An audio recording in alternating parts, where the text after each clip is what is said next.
What's going on, YouTube? And welcome back to Goal Line Hockey. It's your boy, Kevin Forte, and this is breaking news. Big breaking news, and I'm not kind of overstating that, I don't think.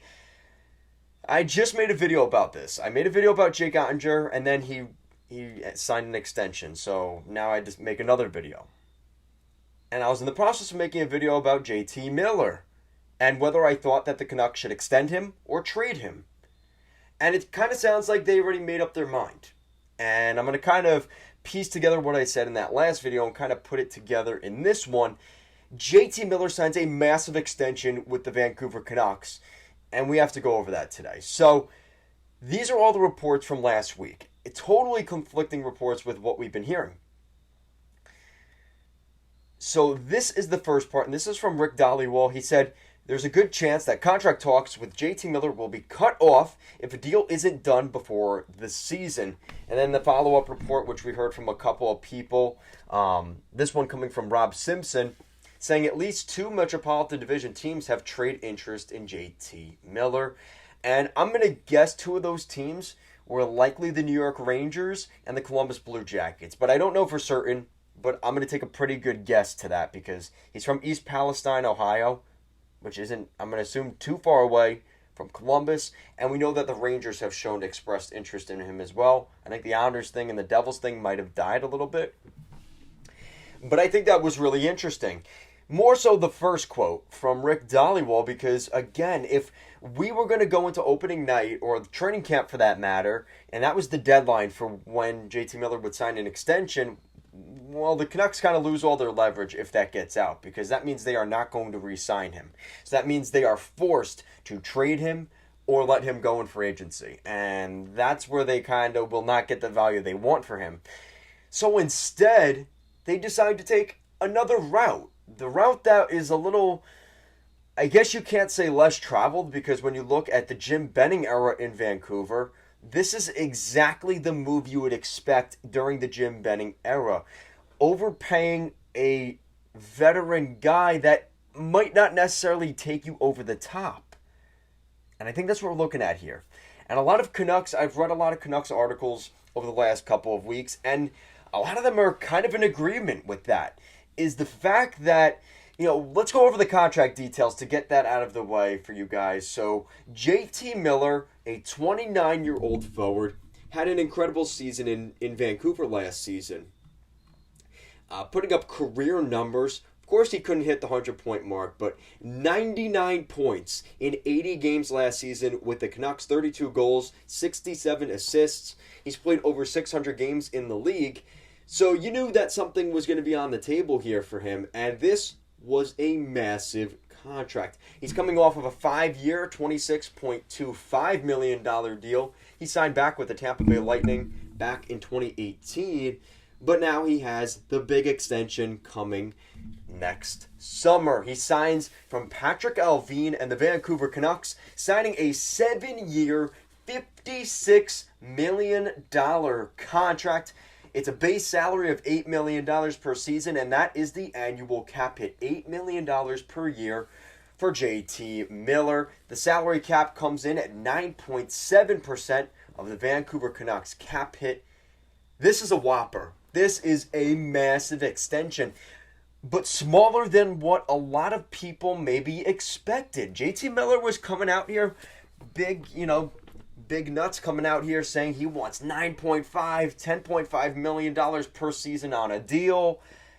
And all of a sudden, he signs an $8 million per season deal. What's up with that? So you might want to look back at what happened this summer. Maybe JT Miller learned from some players around the NHL this year. Maybe the offer isn't always greener on the other side. And I think that happened to two players in free agency this summer in particular, Nazem Kadri and Johnny Gaudreau. You look at those two players in particular, maybe they were thinking they were going to get more money than they were offered on the free agency market. And JT Miller maybe thinks the same thing. Yeah, you know what? They were expecting these big offers from teams this summer and free agency. And maybe GMs are finally using that brain and deciding, you know what, maybe they're not worth that $11 million. Look at even a great talent like Artemi Panarin. You think the Rangers are saying a little bit to themselves, we might have overpaid Panarin a little bit, right? You look around the league, that's not one example. John Tavares, another example. Even at the time, it was a high cap hit, and that one's not aging well year after year, despite a franchise talent. So teams maybe are starting to learn the book, right? You don't overpay in free agency. And maybe JT Miller thought the grass was greener on the other side, like those other players, and is maybe saying, you know what?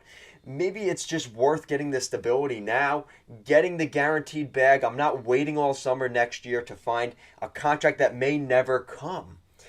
And that's maybe what he's looking at here. And John Klingberg is another guy that kind of thought he had a better deal, decides to wait it out, and he ends up taking a lot less in a deal with the Anaheim Ducks than what he was offered in, October, November from the Dallas Stars last season. So JT Miller is maybe saying, you know what, maybe I don't have that great season next year. And now I lose some of that leverage from the team, and that's where kind of things go. So this is a very interesting signing. Not what I was expecting the Vancouver Canucks to do, if I'm going to be completely honest. But if they were going to get a deal done, they had to get it done before training camp, I think. And they were able to do that. Now here's the second part of it, because this is the part that you guys are going to say in the comments is, what does this mean for the Canucks' future? So, and this is where a lot of articles for the Canucks have been saying recently, and I want to see what they think of this, because I don't want my opinion to kind of get inflated with what they're saying out there. But the polls from the Canucks fan base, I think, and the media and everybody else there in Vancouver, is, if we're being 100% honest, are the Canucks truly a playoff team in 2023? Hypothetically, the ideal is they're a playoff team, maybe third or fourth in that Pacific Division. But if you're being realistic, they are probably still another year or two away from being a legit contender with this group. You need a little bit more firepower, right? And that's where the Niels Höglanders and the Vasily Podkolzins up front maybe develop a little bit. Maybe you get another young defenseman or two that develop and kind of add depth to your blue line. And they don't really have that yet. So by re-signing JT Miller, and I said this in my video earlier, I kind of said that you're mortgaging the future re-signing JT Miller to win now, because A, you're taking on that salary, which is going to hurt you on the back end, and B, the potential value you could have gotten for JT Miller goes out the window because you signed him to that extension. So you're kind of losing asset and kind of value in two areas. JT Miller is going to become a diminishing asset in 7 years compared to what the up-and-coming prospects you could get in the next 4 or 5 years in a package for JT Miller right now. So that's kind of why I'm debating. I'm really not. I don't think this is the greatest move by Vancouver. This is definitely where the Jim Benning era of the Canucks kind of faltered for them, right? They always pushed for every season making a decision to win now, when they weren't necessarily ready to win now. And you kind of look at a team like the Edmonton Oilers, they're almost doing the opposite of that. In the sense that they're keeping their prospects, they're keeping Puljujarvi, they're keeping Yamamoto, they're keeping Broberg, Samorukov, they're keeping all their young guys in order to let them develop and become the depth players that will be part of your team, instead of trading them out just for the next shiny new object every season. And I worry that Vancouver's kind of been doing that here. You look what they've done the last couple years, right? The Oliver Ekman-Larsson, Connor Garland thing last year. We knew that was going to blow up as soon as day one hit, right? And that's not looking too great a year later. Now JT Miller at this point is kind of becoming the next one of that. And I know JT Miller's a good player, right? He had a great season last year, but to expect him to do that next year, I don't think the Canucks are even expecting him to do that next year. But again, if that's the case, then why were you so urgent to do this? And that's why I'm kind of hesitant, because the Canucks have a lot of big contracts coming up.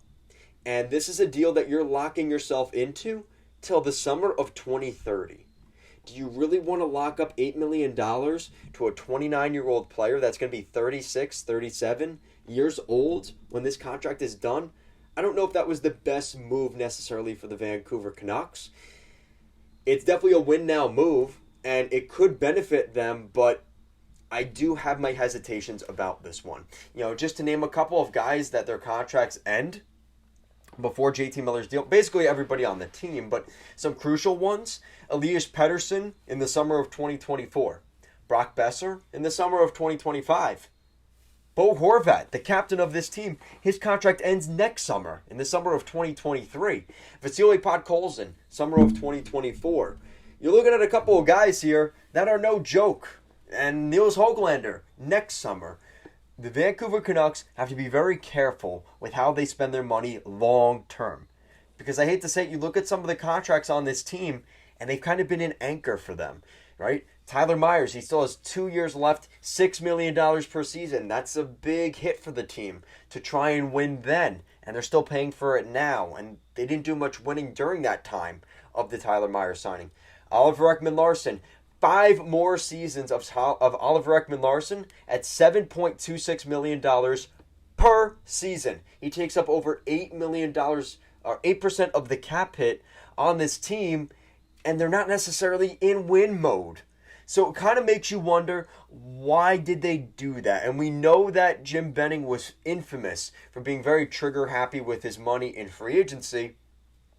But this is now the Patrick Allvin, Jim Rutherford era of Vancouver, not sacrificing a player in order to acquire younger prospects, draft picks, and saving that cap space in order to win now, keeping JT Miller. So I've kind of rambled on a little bit here, but I'm trying to cover all the bases for what I think you guys want me to talk about here, because I think this is a move, like I said, that this is telling Canucks fans, the roster, and the organization overall as a whole, we want to win this season. If we don't make the playoffs this year, this is a move that they're expecting to make the playoffs. Because if they weren't expecting to make the playoffs, they would try and find any package or the best package available for JT Miller. And maybe that's what happened. Maybe they just saw the packages for JT Miller out there and were just not impressed at all and said, all right, we didn't get what we wanted for him. We'd rather just keep him. And I'm sure they did that. But let me know what you guys think in the comment section down below. What do you guys think of this whole JT Miller, potential trade and now contract extension? I'm shocked. I really am.